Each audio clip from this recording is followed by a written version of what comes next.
Hi friends అందరికీ. ఎవరైతే కొత్త వీసాలు తెప్పించుకొని ఉన్నారో, కొత్త వీసాలు తెప్పించుకున్న వాళ్ళు వీసాలు ఎక్స్‌పైర్ అయిపోయి ఉన్నాయో, చాలా మందికి చాలా రకాల డౌట్స్ అయితే ఉన్నాయి. మేము వీసా తెప్పించుకొని ఇప్పటికి 3 నెలలు దాటిపోయింది, 4 నెలలు దాటిపోయింది. మా వీసా ఎక్స్‌పైర్ అయిపోయింది. మా వీసా టైం అయిపోయింది. మా వీసా టైం అయిపోయినా కూడా మేము రావచ్చా? రాకూడదా? మేము మెడికల్ చేసుకొని 3 నెలలు అయింది. మెడికల్ చేసుకొని 2 నెలలు అయిపోయింది. స్టాంపింగ్ చేయించుకొని 2 నెలలు అయిపోయింది. నెల అయిపోయింది. మెడికల్ టైం ఎన్ని రోజుల వరకు ఉంటుంది? స్టాంపింగ్ టైం ఎన్ని రోజుల వరకు ఉంటుంది? ఇంకా కొందరు ఏజెంట్లు చెప్తున్నారన్న కొత్త వీసాల పైన వచ్చేవాళ్ళు సౌదీ మీదుగా రావచ్చంట కదా, ఇబ్బంది ఏమి ఉండదని కూడా కొందరు ఏజెంట్లు చెప్తున్నారు. ఇది నిజమా కాదా? ఇలాంటి డౌట్స్ చాలా మందిలో అయితే ఉన్నాయి. ఇవిడైతే లాస్ట్ వరకు చూడండి, మీకున్న డౌట్ ప్రతి ఒక్కటి క్లారిఫికేషన్ చేస్తాను.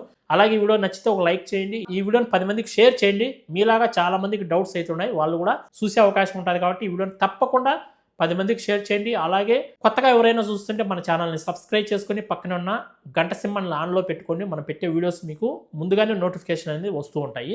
ఇంకా వీడియోలోకి వెళ్ళిపోతాం. చాలా మంది కొత్త వీసాలు తెప్పించుకున్నారు. మెడికల్, స్టాంపింగ్, పీసీసీ, ఎమిగ్రేషన్ పూర్తి చేసుకొని బయలుదేరేటప్పుడు కువైట్లో ఎయిర్పోర్ట్ మూసేసినారు. రాలేక ఇంటి దగ్గర ఆగిపోయి ఉన్నారు. మీ వీసా ఒకవేళ ఎక్స్పైర్ అయిపోయి ఉంటే, మీ వీసా ఒకవేళ టైం అయిపోయి ఉంటే, ఇక్కడ గవర్నమెంట్ కొత్త వీసాల గురించి ఎలాంటి అప్డేట్ ఇవ్వలేదు, ఏ విషయము చెప్పలేదు. మామూలుగా ఎవరైతే కువైట్ నుంచి సాపర వెళ్ళి ఉంటారో, కువైట్లో 2 సంవత్సరాలు 3 సంవత్సరాలు సంవత్సరం పనిచేసి అలాంటి వాళ్ళకి మాత్రమే టైం పొడిగించింది.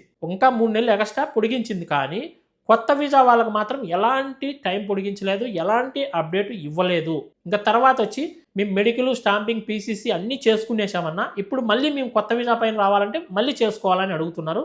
కంపల్సరీగా మళ్ళీ మీరు ఒకవేళ కొత్త వీసా తెప్పించుకున్నారంటే కంపల్సరీగా మెడికల్ చేసుకోవాలి, స్టాంపింగ్ చేయించుకోవాలి. పీసీసీ అయితే అవసరం లేదు, ఎందుకంటే పీసీసీ టైం అనేది 3 మంత్స్ వరకు ఉంటుంది. కాబట్టి పీసీసీ చేసుకోవాల్సిన అవసరం ఉండదు. కానీ మెడికల్ అయితే కంపల్సరీగా చేయించుకోవాలి, స్టాంపింగ్ కూడా మళ్ళీ కంపల్సరీగా చేయించుకోవాలి కొత్త వీసా తెప్పించుకుంటే. ఒకవేళ కువైట్ గవర్నమెంట్ వీసా టైం అయిపోయినా కూడా ఇబ్బంది లేదు, రావచ్చు, ఎలాంటి ప్రాబ్లం ఉండదని చెప్పారనుకోండి, మీరు మెడికల్, పీసీసీ, స్టాంపింగ్ చేసుకొని 4 నెలలు అయిపోయినా 5 నెలలు అయిపోయినా కూడా ఇబ్బంది లేదు, రావచ్చు. ఎందుకంటే ఇక్కడ గవర్నమెంట్ పర్మిషన్ ఇచ్చింది కాబట్టి మనకి ఎవరు అబ్జెక్షన్ చేయరు, రావచ్చు. ఇంకా కొందరు అడుగుతున్నారు, కొత్త వీసా తీసుకున్న వాళ్ళు సౌదీ మీదుగా రావచ్చంట కదా అని కూడా అడుగుతున్నారు. మీకు ఒకటి చెప్తా, క్లారిటీగా వినండి. కొత్త వీసా పైన ఎవరైతే రావాలనుకుంటారో కంపల్సరీగా కువైట్ ఎయిర్పోర్ట్లో ప్రాసెస్ అనేది ఉంటుంది. మామూలుగా ఇక్కడ ఎయిర్పోర్ట్లో దిగిన తర్వాత వాళ్ళు ఫింగర్ ప్రింట్స్ తీసుకుంటారు, కళ్ళు స్కాన్ చేసుకుంటారు, కొంత పేపర్ వర్క్ ఉంటుంది, ఇవన్నీ ఉంటాయి. మీరు సౌదీ మీదుగా వస్తే మీకు ఎలా ఆ ప్రాసెస్ అనేది జరుగుతుంది? ఎవరు చేస్తారు సౌదీలో మీకు ఆ ప్రాసెస్? ఇంకా కువైట్ గవర్నమెంటు, సౌదీ గవర్నమెంట్ ఇద్దరు మాట్లాడుకొని కొత్తగా వచ్చే వాళ్ళకు అక్కడే మొత్తం ప్రాసెస్ చేసి ఒకవేళ పంపిస్తే ఇబ్బంది ఉండదు. లేదంటే ఇబ్బందే కదా. ఇప్పుడు పాత వాళ్ళకైతే ఇబ్బంది లేదు, వాళ్ళకి ఎలాగో కువైట్కి వచ్చినప్పుడు ఫింగర్ ప్రింట్స్ తీసుకొని ఉంటారు, ప్రాసెస్ అంతా పూర్తి అయిపోయి ఉంటుంది. కాబట్టి వాళ్ళు ఇంటికా నుంచి డైరెక్ట్ సౌదీ మీదుగా కువైట్కి వచ్చేయచ్చు. అదే కొత్త వాళ్ళు రావాలంటే రాలేరు కదా, ఖచ్చితంగా వాళ్ళకి ప్రాసెస్ అనేది ఉంటుంది. కాబట్టి ఫింగర్ ప్రింట్స్ తీసుకోవాలి. వాళ్ళు ఇంతకు ముందు కువైట్కి వచ్చి ఏదైనా ఇక్కడ జైల్లో పడిపోయారా, వాళ్ళకి ఏదైనా ఫింగర్స్ ఏమైనా పడి ఉన్నాయా, వాళ్ళపైన ఏమైనా కేసులు ఉన్నాయా, ఇలాంటివన్నీ తెలియాలంటే ఖచ్చితంగా ఫింగర్ ప్రింట్స్ అనేది తీసుకోవాలి. మీరు ఏ కంట్రీకి అయితే పోతున్నారో ఆ కంట్రీలో ఫింగర్ ప్రింట్స్ అనేది తీసుకోవాలి. సౌదీ మీదుగా వస్తే ఈ ప్రాసెస్ అనేది ఎక్కడ చేస్తారు?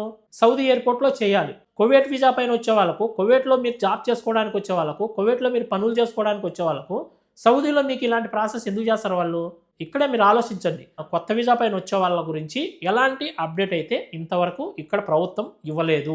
ఒకవేళ ఇచ్చిందంటే మీరు చేసుకున్న అదృష్టం. ఎందుకంటే నా ద్వారానే ఎంతోమంది మెడికల్, స్టాంపింగ్, పీసీసీ మొత్తం ప్రాసెస్ చేసుకుని చాలామంది వెయిట్ చేస్తున్నారు. దగ్గర దగ్గర ఒక 30-40 మంది నా దగ్గరే చేసుకున్న వాళ్ళు ఉన్నారు. ప్రాసెస్ అంతా మెడికల్, స్టాంపింగ్, పీసీసీ, ఎమిగ్రేషన్ అన్నీ చేసుకొని ఫ్లైట్ టికెట్స్ కూడా బుక్ చేసుకొని బయలుదేరదాం అనుకున్నప్పుడు ఎయిర్పోర్ట్ మూసేసినారు. చాలామంది వెయిట్ చేస్తున్నారు పాపం. చాలామంది వీసాలు ఎక్స్పైర్ అయిపోయినాయి.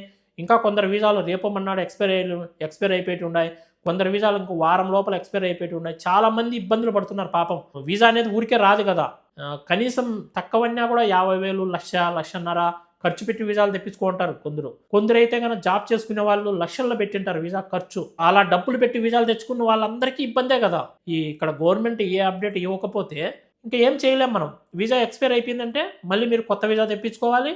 మళ్ళీ ఫస్ట్ నుంచి మెడికల్, స్టాంపింగ్ అన్నీ చేసుకొని మళ్ళీ రావాల్సి ఉంటుంది. ఇక్కడ ప్రభుత్వం దయతలిచి, ఇక్కడ గవర్నమెంట్ దయతలిచి ఎక్స్పైర్ అయిపోయినా కూడా వీసాలు ఇబ్బంది లేదు, రావచ్చు అని చెప్పిందంటే కనుక చాలా చాలా హ్యాపీ. ప్రతి ఒక్కరం కూడా చాలా చాలా సంతోషపడవచ్చు. మీకు క్లారిటీగా అర్థమైంది అనుకుంటున్నాను. ఇంకా తర్వాత వచ్చి కువైట్లో వీసాలు ఇస్తున్నారా, వీసాలు ఓపెన్ అయినాయా అని చాలా మంది అడుగుతున్నారు.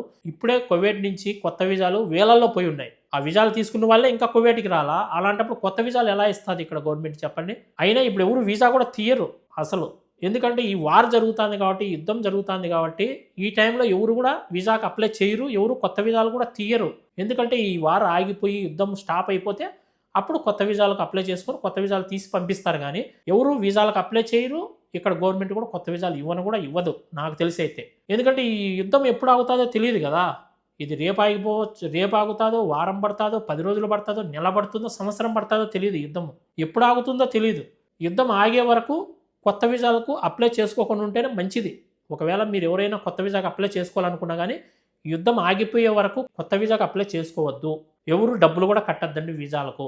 నిన్న నైట్ కూడా షోవేక్ పోర్ట్ ఉంది కదా ఇక్కడ. ఇప్పుడు స్టీమర్లు, షిప్పులు అవి వస్తూ ఉంటాయి కదా, పోర్ట్ అనేది ఉంటుంది కదా. ఏదైనా కార్గో సామాన్లు రావాలన్నా, ఇతర దేశాల నుంచి ఏమైనా వస్తువులు రావాలన్నా ప్రతి ఒక్కటి కూడా షోవేక్ పోర్ట్ దగ్గరికి వస్తాయి. అక్కడి నుంచే డెలివరీ అవుతాయి అన్నీ కూడా. అక్కడి నుంచే అన్ని వస్తువులన్నీ దింపుకొని డెలివరీ చేస్తూ ఉంటారు. ఆ పోర్టు పైనే రాత్రి డ్రోన్ దాడి జరిగి కొద్దిగా దెబ్బతినింది అక్కడ. ఆ పోర్టే కొద్దిగా దెబ్బతినింది. ఇలాంటప్పుడు ఇంకా ఈ యుద్ధం ఎప్పుడు ఆగుతుంది అనుకోవాలి మనం, చెప్పలేం. ఓకేనా ఫ్రెండ్స్, ఈ వీడియో నచ్చితే లైక్ చేయండి, ఈ వీడియోని 10 మందికి షేర్ చేయండి. మరొక మంచి వీడియోతో మళ్ళీ కలుసుకుంటాను. అందరికి బై ఫ్రెండ్స్, జై హింద్.